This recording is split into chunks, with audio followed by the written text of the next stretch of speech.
May naabutan pa tayong sea of clouds. Grabe, ang ganda rito guys.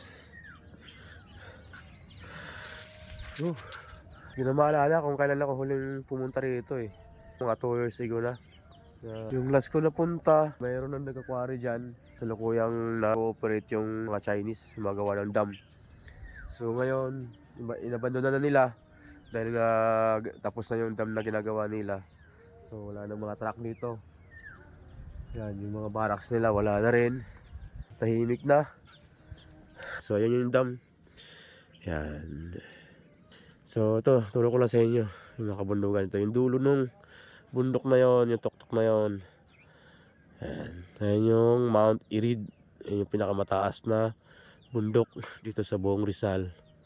Yan, nasa Tanay yan, Santa Ines. Ang katabi niya bundok na mas mataas din.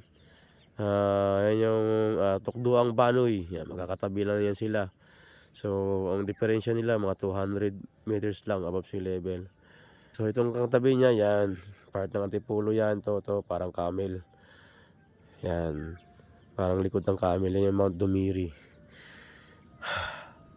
So gusto ko rin makakit yung dalawang peak na yan, yung Mount Dumiri. Tapos isa sa part na to, ayan yung Mount Balagbag, oh. Yan. Ayaas. Alright.